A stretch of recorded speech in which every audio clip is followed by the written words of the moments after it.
मैं D R Yadav, director प्रतिष्ठा IAS academy. आज आपके लिए लंबे समय से इंतज़ार था। मैं टॉपिक लेके आया हूँ महात्मा बुद्ध। डियर स्टूडेंट्स, प्रतिष्ठा आईएएस एकेडमी छात्रों के लिए समय समय पर टाइम टू टाइम वो देने का काम करता है जिसकी छात्रों को आवश्यकता होती है। तो आज प्रतिष्ठा आईएएस एकेडमी पूरे देश भर में उन सभी छात्रों के लिए ऑनलाइन और ऑफलाइन के माध्यम से एक बेहतर सीरीज के साथ क्लास को देने जा रहा है। और जो आज क्लास दिया जा रहा है वो है महात्मा बुद्ध। बुद्ध से किस तरीके के क्वेश्चन आते हैं, आज मैं उसकी चर्चा करूंगा एक बेहतर सीरीज के साथ। और आप इतना तैयार करते हैं तो मुझे पूरा भरोसा है कि आपके all questions easily going on solve होते चले जाएंगे। सबसे पहले हम चर्चा करते हैं बुद्ध की। बुद्ध से सबसे पहले क्वेश्चन ये होता है कि बुद्ध के बचपन का नाम क्या है। बुद्ध के बचपन का नाम सिद्धार्थ है। डियर,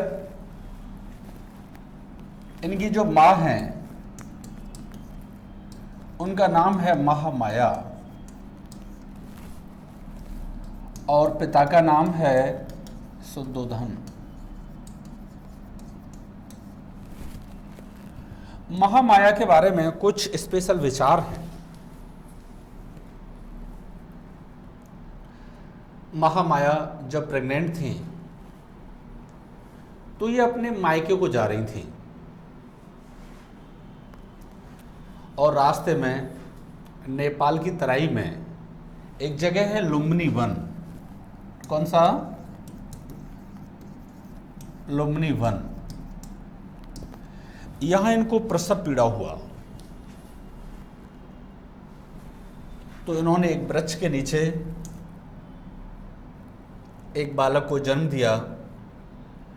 यही बालक सिद्धार्थ था। लेकिन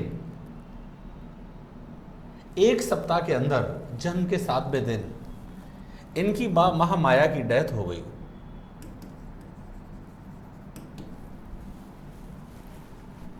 विद इन वीक। अब चुनौती यह है कि इस बालक का लालन पालन कैसे हो। तो इनकी मौसी हैं महाप्रजापति गौतमी।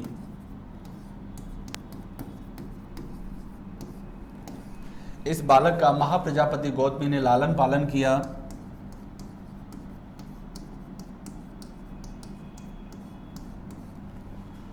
और जब ये बालक बड़ा हुआ, सिद्धार्थ जब बड़े हुए तो इनकी शादी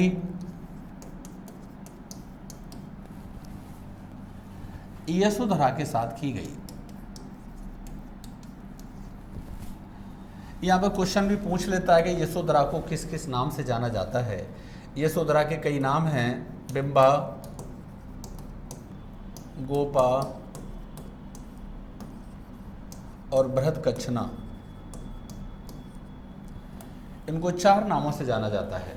यहाँ से क्वेश्चन जनरली पूछ लेता है और पिछली परीक्षाओं में इस तरीके से क्वेश्चंस पूछे जाते रहे हैं कि महात्मा बुद्ध की पत्नी के कितने नाम हैं। तो यशोधरा, बिंबा, गोपा और बृहदकच्छना, या इनमें से जैसे कोई ऑप्शन दे दिया, एक रॉन्ग डाल दिया, 3 सही दे दिए, पूछ लेगा इनमें से कौन एक रॉन्ग है। तो आप इजीली इस सवाल को देख लेंगे तो आपका सवाल बन जाएगा। ठीक है। छात्र असल में क्या है, वो सही तरीके से जब तैयारी करता है तो इन चीज़ों पर ध्यान नहीं देता और ये जनरली सवाल उसके रॉन्ग हो जाते हैं। डियर स्टूडेंट, महात्मा बुद्ध यानी सिद्धार्थ जैसे जैसे बड़े हुए तो इनका सारथी है चन्ना। सारथी जानते हो किसे कहते हैं? सारथी होता है रथ हाँकने वाला। इनके सारथी का नाम चन्ना है और इन्होंने एक बार चन्ना से इच्छा जाहिर की कि मैं अपने राजमहल में रोटेट करना चाहता हूं। चन्ना इनको रथ में सवार करके राजमहल में ले गया और इनके जो रथ में घोड़ा चलता था उसका नाम है कंथक। ये कभी कभी जनरली यहाँ से भी क्वेश्चन पूछ लेता है कि सिद्धार्थ के सारथी का नाम क्या है, तो चन्ना पर टिक कर देंगे आप, और जो घोड़ा है उसका नाम क्या है, कंथक। जब चन्ना सिद्धार्थ को लेकर राजमहल में पहुंचा तो 4 इंसिडेंट इनकी लाइफ में बहुत इंपॉर्टेंट हुए। 4 बड़ी घटनाएं देखने को मिलती हैं। यहाँ से भी बहुत इजीली गोइंग ऑन क्वेश्चंस बनता है और मैं स्पेशली जोर दे रहा हूँ, आपको भी ध्यान देना चाहिए मेरी क्लास में कि यह क्वेश्चन किस तरीके का बनेगा कि महात्मा बुद्ध यानी सिद्धार्थ जब अपने राजमहल में चन्ना के साथ निकले तो वो 4 घटनाएं कौन कौन सी हैं, वो 4 इंसिडेंट इनकी लाइफ के बहुत इंपॉर्टेंट कौन कौन से हैं। ठीक है डियर स्टूडेंट्स, वो जो 4 घटनाएं हैं वो मैं आपको विस्तार से बता रहा हूं। सबसे पहले इनको एक वृद्ध व्यक्ति से मुलाकात हुई जिसे बूढ़ा व्यक्ति कहते हैं। बूढ़ा व्यक्ति बड़ा परेशान था, शरीर साथ नहीं दे रहा था। तो सिद्धार्थ ने चन्ना को रुकवाया, कहा रथ को रोकिए, ये आखिर ये व्यक्ति है कौन।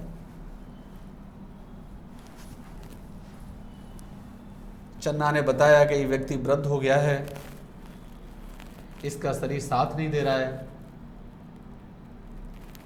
इसकी लास्ट एज है। यानी बहुत सारी जितनी भड़ास हो सकती थी चन्ना ने निकाल दी।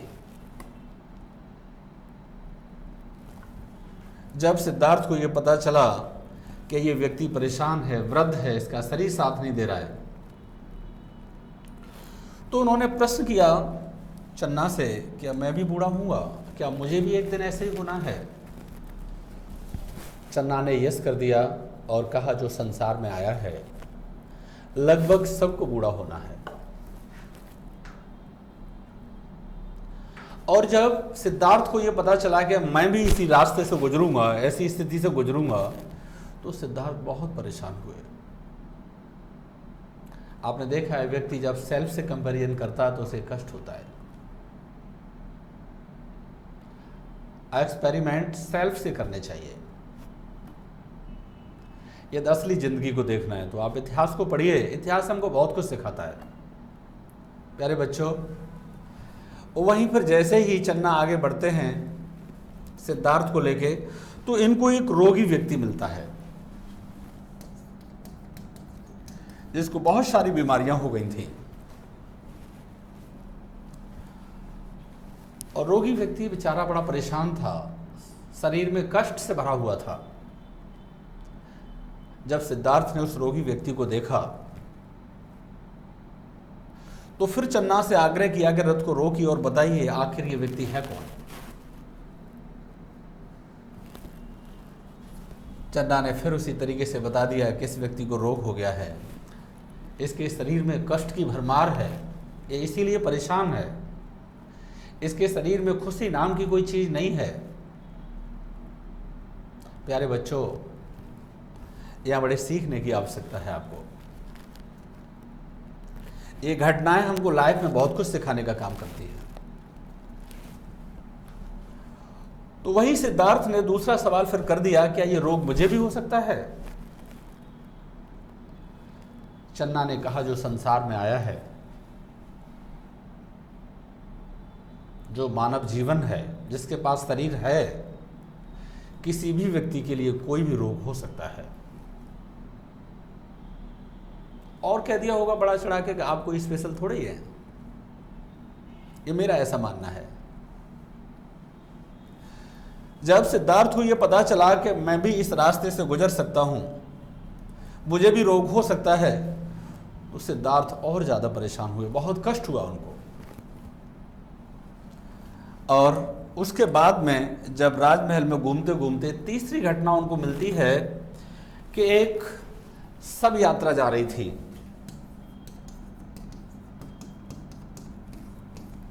डेड बॉडी लेके लोग दफनाने के लिए जा रहे थे।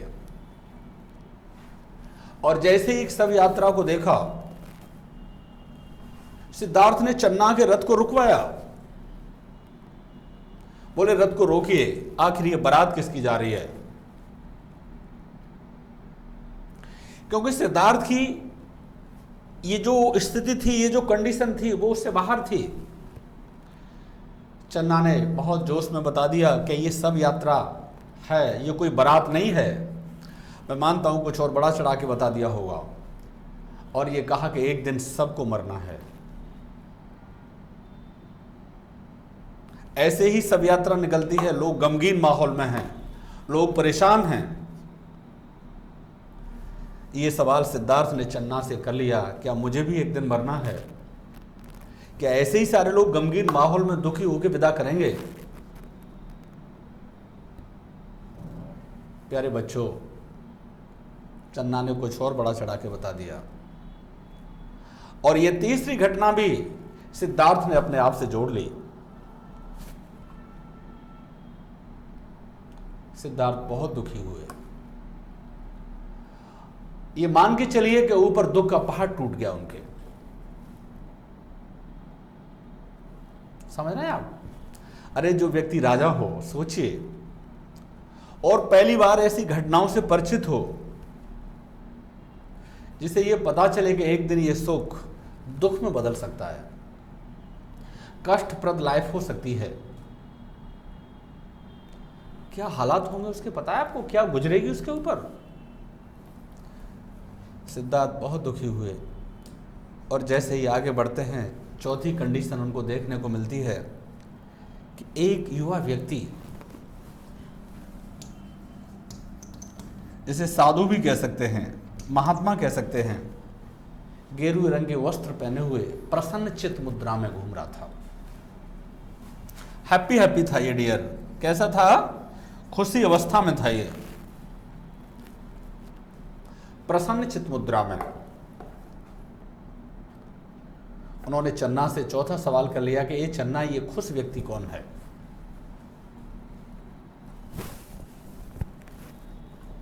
चन्ना ने बड़ी खुशी से कहा, क्या आप इसको फॉलो कर सकते हो? ये क्यों फॉलो है आप? ये क्यों खुश है, आपको पता है? बोले मैं इसका कारण जानना चाहता हूं। चन्ना ने जोश भरे शब्दों में कह दिया कि आप भी खुश हो सकते हैं, आप करके तो देखिए। बोले क्या करना है मुझे इस खुशी के लिए? बोले इसने घर छोड़ दिया है, परिवार छोड़ दिया, पत्नी छोड़ दी, बच्चे छोड़ दिए, और ये केवल गॉड को अचीव करना चाहता है कि वास्तविक ज्ञान क्या है। ये अपनी आत्मा का मिलन भगवान की आत्मा से मिलन को एक करना चाहता है। ये ईश्वर की प्राप्ति करना चाहता है। ये मोह माया से, बंधनों से मुक्त हो चुका है। इसे सिर्फ ज्ञान की प्राप्ति करनी है, बाकी इसके ऊपर कोई रिस्पॉन्सिबिलिटी नहीं है। सिद्धार्थ ने कहा क्या मैं भी ऐसा कर सकता हूं? चन्ना ने कहा बिल्कुल, यदि आप ऐसा करते हैं तो। प्यारे बच्चों, डियर स्टूडेंट्स, ये सिद्धार्थ के मन में बात घर कर गई। उन्होंने कहा यार ये सब कुछ, ये सबसे अच्छा है। ये चारों घटनाओं से सिद्धार्थ बहुत अच्छे तरीके से परिचित हो गए, और उन्होंने चन्ना से कहा कि मेरे साम्राज्य की तरफ मेरे रथ को लेके चलिए। चन्ना रथ को लेके साम्राज्य की तरफ आता है। लेकिन इस घटना को बाद में बताऊंगा, उससे पहले किस तरीके से कंपटीशन क्वेश्चन पूछ सकता है उसकी चर्चा कर दें हम आपको। प्यारे बच्चों, ये जो मैंने आपको चार घटनाएं बताई,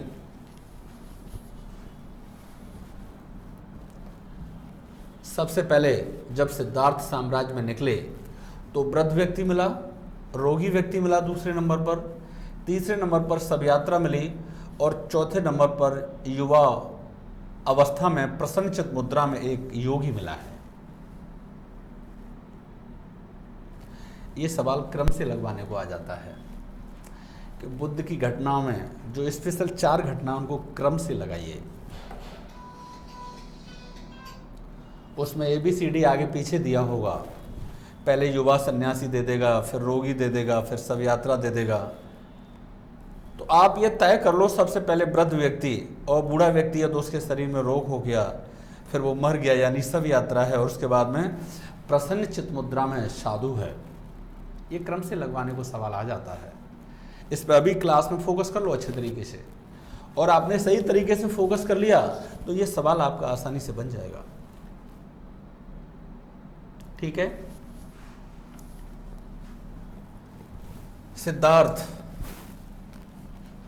जब अपने साम्राज्य में रिटर्न हुए, पिता शुद्धोधन को यह पता चला कि पुत्र वियोग अवस्था में है। पुत्र को खुश करने के लिए बताते हैं बहुत सारी चीजें, व्यवस्थाएं की। गाना बजाना, अफसराओं को बुलाया गया होगा, ये ऐसा मेरा मानना है, ताकि वो खुश हो सकें। लेकिन पता चला कि सिद्धार्थ के मन में किसी भी प्रकार की कोई खुशी नाम की चीज नहीं लौटी। आधी रात के समय, लगभग मिडनाइट,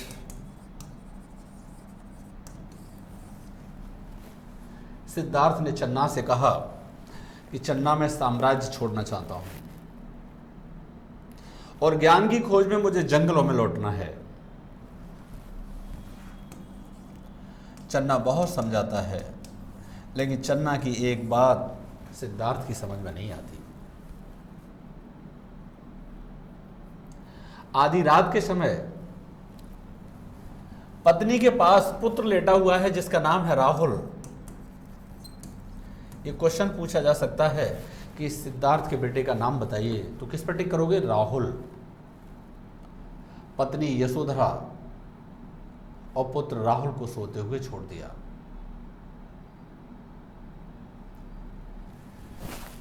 चन्ना के साथ रथ में सवार होकर के साम्राज्य को छोड़ दिया और निकल गए जंगलों में।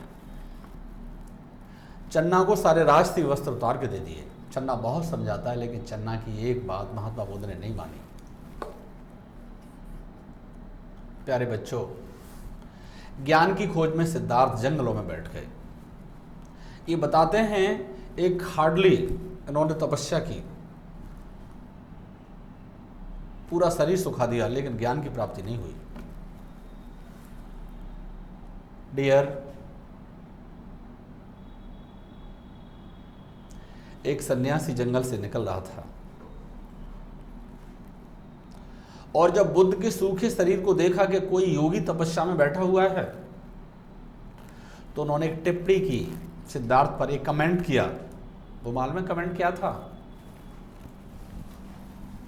बीड़ा के तार को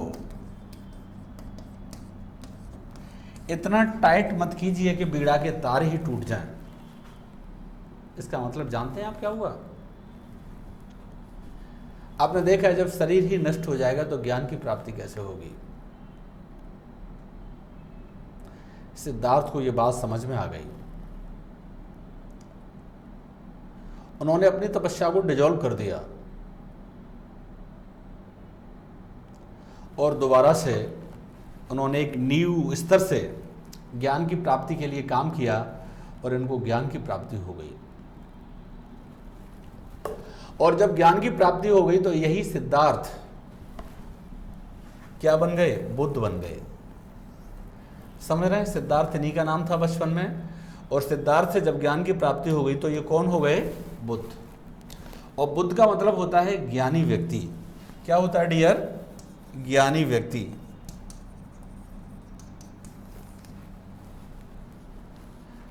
महात्मा बुद्ध ने बौद्ध धर्म को स्टैब्लिश किया और डियर उन्होंने एक मैसेज कन्वे किया कि अहिंसा होनी चाहिए। हिंसा नाम की कोई जगह नहीं है, लेकिन जैन धर्म से बौद्ध धर्म थोड़ा सा अलग है। जैन धर्म में आप देखेंगे तो कूट कूट के अहिंसा भरा हुआ है, लेकिन बौद्ध धर्म में यह भी बोला गया है बुद्ध के द्वारा कि राजनीतिक हिंसा हिंसा नहीं होती। जैसे एग्जाम्पल मैं आपको दे दूं, एक मुर्गा है और एक बैल है। वो कहते थे कि बैल को मत मारिए, मुर्गा को मारिए। यानी यदि मुर्गा के मारने से वेलफेयर हो सकता है तो ये कोई हत्या नहीं है। लेकिन उन्होंने इस बात को कई तरीके से रखा है। बौद्ध धर्म में सब कुछ बोला गया है कि हायर एनर्जेटिक भोजन नहीं लेना चाहिए, शब्दों से किसी को पीड़ा नहीं पहुंचानी चाहिए, मन में विचार भी यदि नेगेटिव आते हैं तो वो भी हिंसा है। महात्मा बुद्ध ने बौद्ध संघ तैयार किया। क्या तैयार किया? बौद्ध संघ। और डियर, जब ये बौद्ध संघ बनाया तो इनका जो पहला शिष्य है वो है आनंद। क्या नाम है पहले शिष्य का इनका? आनंद।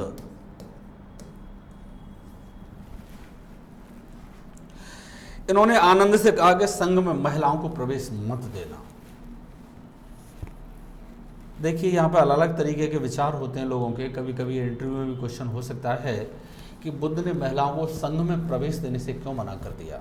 महिला विरोधी नहीं है कतई, सिचुएशन है इसकी। महात्मा बुद्ध बौद्ध संघ को बहुत लंबा उम्र करना चाहते थे, बहुत बड़े स्तर पर फैलाना चाहते थे।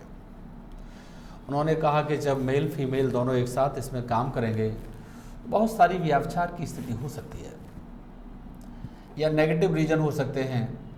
तो आपसे ये प्रश्न पूछा जाए कि महात्मा बुद्ध महिला विरोधी हैं, तो कतई नहीं है। वो संघ को लंबी उम्र देना चाहते हैं, वो संघ के विचारों को फैलाना चाहते हैं। लेकिन परिस्थिति तब चेंज हो गई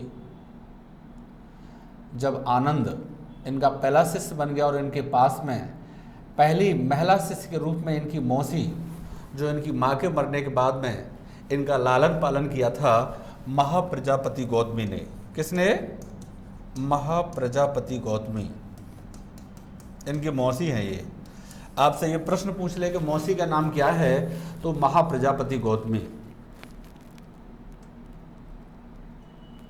प्यारे बच्चों, महाप्रजापति गौतमी ने पालन पोषण किया, आपको पता है, ये मैंने बताया।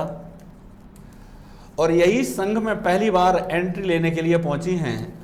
तो आनंद कहते हैं कि लो, रोक लो, आपकी मौसी संघ में प्रवेश लेना चाहती हैं। बुद्ध दुखी हुए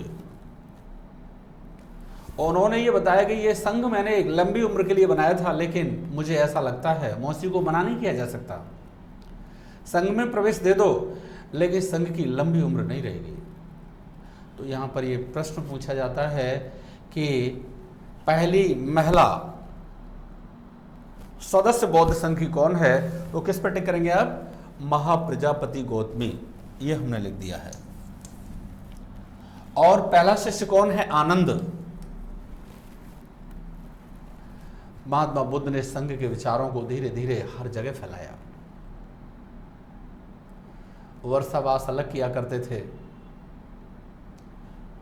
बहुत सारे अंगुलीमाल डाकू से लेकर के बहुत सारे लोगों को बौद्ध संघ के माध्यम से कन्वर्ट करने का काम किया।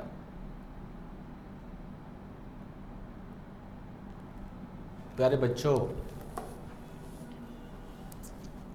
ये बताते हैं एक चुंद नामक लोहार की बेटी ने महात्मा बुद्ध को सूअर का मांस दे दिया और इनको डिसेंट्री हो गई, पेचिस हो गई और ये मर गए। उसके बाद में किस तरीके से बौद्ध धर्म फैला, कितनी बौद्ध संगीतियाँ हुई, किस किस के काल में हुई, राजगृह से लेकर वैशाली, पाटलिपुत्र, कश्मीर, कुंडलवन, महाकश्यप, सावकमीर, मोगलीपुत्र, तिस्सा, वसुमित्रा, अजातशत्रु, कालाशोक, अशोक, कनिष्क के बारे में डिटेल से बताऊंगा मैं। तो अगली मेरी क्लास होगी कि महात्मा बुद्ध के मरने के बाद में जो बौद्ध कॉन्फ्रेंस हुए हैं और बौद्ध के विचारों को किस तरीके से अशोक ने फैलाया, उस पर चर्चा करेंगे। तो आज के भाग में मैंने आपको महात्मा बुद्ध पर थोड़ा सा जिक्र और परिचय दिया है। आप इसको सही तरीके से पढ़ लेंगे तो इसमें आपके ईजिली गोइंग ऑन ये सारे सवाल बन जाएंगे। तो मिलता हूँ अगली क्लास में, और तब तक के लिए बाय बाय।